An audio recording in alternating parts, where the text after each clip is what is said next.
과학자들은 비교적 이른 시기에 현대 우주론에 있어 매우 중요한 발견을 이루어냈습니다.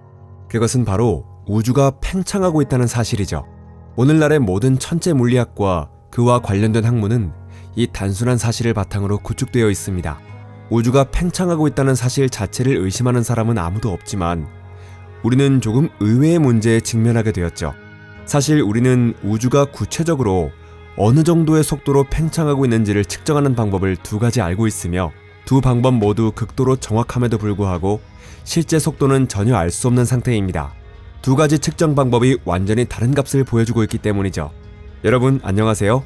과학자들은 이 현상을 허블 텐션, 즉 허블 상수의 불일치라고 부릅니다. 왜 이런 현상이 발생했는지, 이 문제를 어떻게 해결할 수 있는지, 그리고 우리의 모든 이론이 근본부터 잘못되어 있을 가능성은 없는지 살펴볼게요. 여러분, 토픽에 오신 것을 환영합니다. 지금부터 하나씩 차근차근 풀어보겠습니다. 그럼 시작하겠습니다.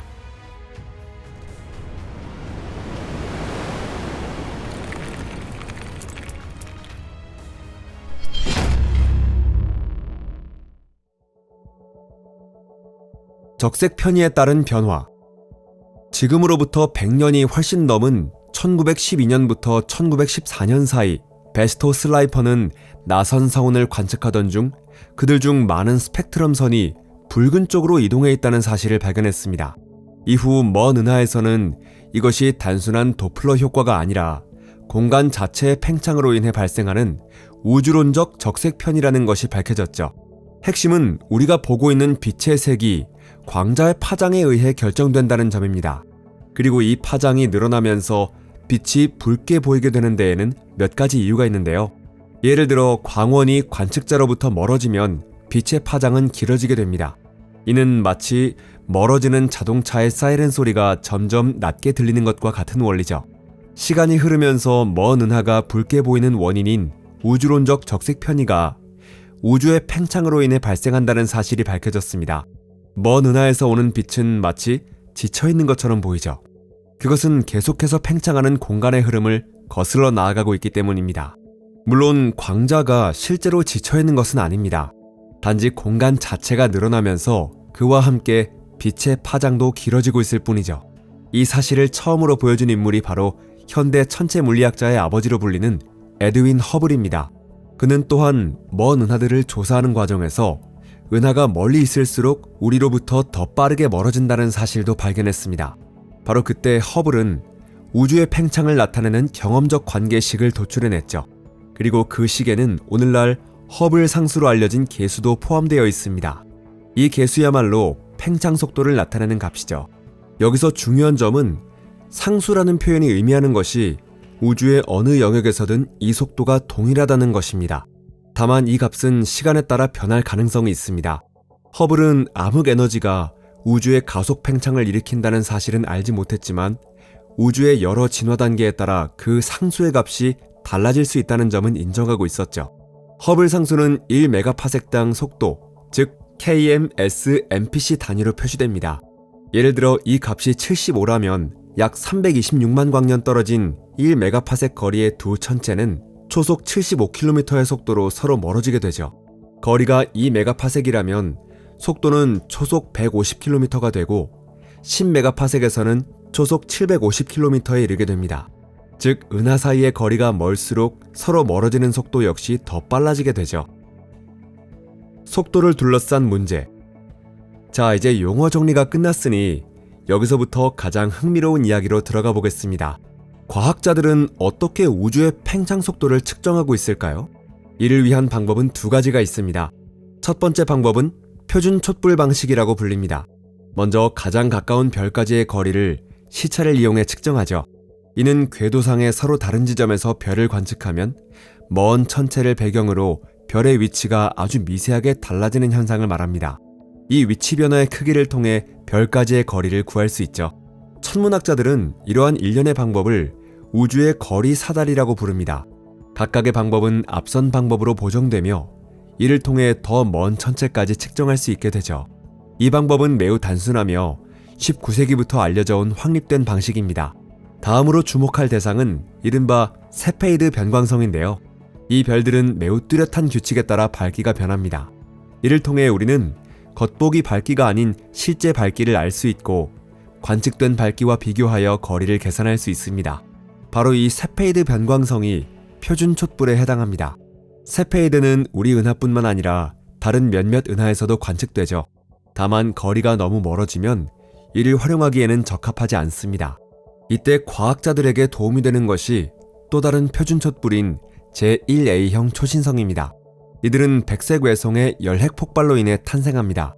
백색 외성의 최대 질량은 이른바 찬드라 세카르 한계로 엄격하게 제한되어 있기 때문에 이러한 초신성은 동일한 최대 광도를 갖습니다. 따라서 이런 초신성이 어디에서 폭발하든 우리는 그 실제 밝기를 대략적으로 알 수 있습니다. 이후의 계산 과정은 세페이드의 경우와 동일하죠. 유명한 허블 우주망원경이 세페이드 변광성과 제1A형 초신성을 관측했던 이유도 바로 이 표준 촛불 방식을 통해 먼 은하까지의 거리를 구하고 그로부터 허블 상수를 계산하기 위해서였습니다. 각종 계산 결과에 따르면 값은 1메가파섹당 초속 73에서 74km로 나타났습니다.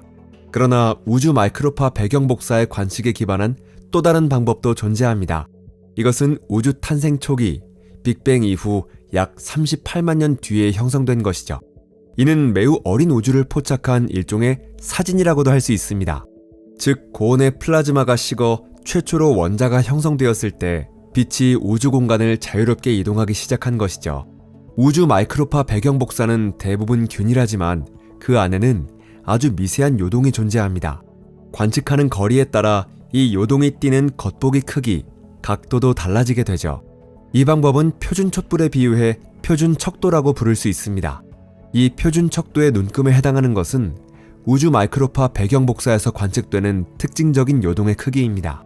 이 방법은 우주 관측 위성 플랑크를 통해 역시 허블 상수를 구하기 위한 목적으로 사용되었죠. 그 결과 1메가파섹당 초속 66에서 68km라는 전혀 다른 값이 도출되었는데요. 바로 이 점이 허블 텐션 문제라고 불리게 된 이유입니다. 겉으로 보기에는 차이가 작아 보일 수 있지만 1000분의 1 단위의 차이도 중요한 현대 우주론에서는 이는 매우 큰 불일치입니다. 처음에 과학자들은 이 문제의 원인을 관측 장비의 불완전성이나 다른 어떤 요인 때문이라고 생각했습니다. 그리고 그 기대는 모두 제임스 웹 우주 망원경과 같은 차세대 장비에 걸려 있었죠. 이 망원경을 사용하면 가능한 오차를 제거하고 값을 일치시킬 수 있을 것이라 기대했던 것이죠. 그러나 과학자들의 기대는 빗나갔습니다. 허블 상수는 어떤 방법으로 측정하느냐에 따라 실제로 서로 다른 값을 나타냅니다. 게다가 두 방법 가운데 어느 하나도 잘못되었거나 무효라고 할 수 없습니다. 각각의 방법은 독립적으로 매우 잘 작동하며 신뢰할 수 있는 결과를 만들어내죠. 예를 들어 표준 촛불 방식은 먼 은하까지의 거리를 측정하는 데 사용되며 배경 복사 분석은 우주의 기본적인 파라미터를 매우 높은 정밀도로 결정할 수 있습니다. 다시 말해 이 문제는 분명히 존재하며 어떤 방식으로든 반드시 해결해야 합니다. 오차가 발견으로 이어지다. 이제는 허블 텐션 문제를 단순히 장비의 오차 탓으로 돌리며 쉽게 넘길 수 없습니다. 우리는 이런 문제가 실제로 존재한다는 사실을 인정해야 하죠. 즉, 우리는 우주에 대해 아직 알지 못하는 무언가가 있다는 뜻입니다. 현대 우주론에서 과학자들의 계산은 이른바 람다 CDM 모델에 기반하고 있습니다. 람다는 암흑 에너지를, CDM은 차가운 암흑 물질을 의미하죠. 이 모델에는 몇 가지 기본적인 전제가 있으며 각각은 지난 1세기 동안 점점 더 정밀해진 우주 관측을 통해 도출된 것입니다. 예를 들어 우주는 암흑 에너지, 암흑 물질, 그리고 일반 물질이라는 세 가지 주요 구성 요소로 이루어져 있죠. 일반 물질의 비율은 5% 이하에 불과합니다. 또한 우주는 빅뱅을 통해 약 138억 년 전에 탄생했으며 그 이후로 계속해서 팽창해 왔습니다. 매우 거대한 스케일에서 보면 우주는 등방적이며 균일합니다. 즉 어느 위치에서 어떤 방향을 바라보더라도 거의 동일하게 보인다는 의미입니다. 이미 눈치채셨겠지만 플랑크 관측과의 불일치는 이 겉보기에는 잘 정리된 모델이 어딘가 잘못되었거나 불완전하다는 사실을 보여주죠. 그렇다고 해서 과학자들이 손을 놓고 있는 것은 아닙니다. 이미 몇 가지 수정안을 제시하고 있죠. 그중 하나가 이른바 초기 암흑 에너지라는 가설입니다. 어쩌면 빅뱅 직후 우주에는 어떤 추가적인 에너지 성분이 존재했을 가능성이 있습니다. 하지만 현재의 암흑에너지와는 달리 이 추가 성분은 이후 사라졌을 거예요. 우리는 우주 마이크로파 배경 복사를 통해 약 135억 년 이상 전의 우주를 보고 있는데, 당시에는 아마도 이 초기 암흑에너지가 아직 작용하고 있었고 이것이 관측 결과의 차이를 만들어냈을 가능성이 있습니다. 또 다른 가능한 설명은 우리가 아직 알지 못하는 어떤 새로운 입자가 우주에 존재할 수 있다는 것입니다. 그것이 어떤 것이든 가능하겠지만, 예를 들어 특정 종류의 중성미자일 수도 있습니다.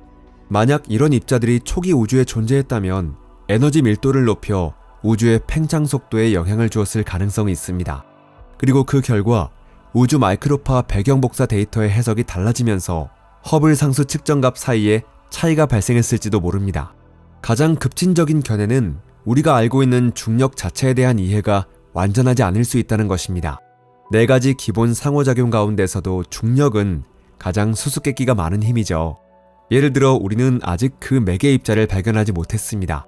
대부분의 상황에서 우리의 중력 방정식은 잘 작동하지만 수십억 광년에 이르는 관측 가능한 우주 규모에서는 상황이 조금 다를 수 있다는 의견도 있습니다. 원래 과학의 역사에서는 아주 작은 불일치에서 새로운 이론이 탄생하는 경우가 자주 있습니다.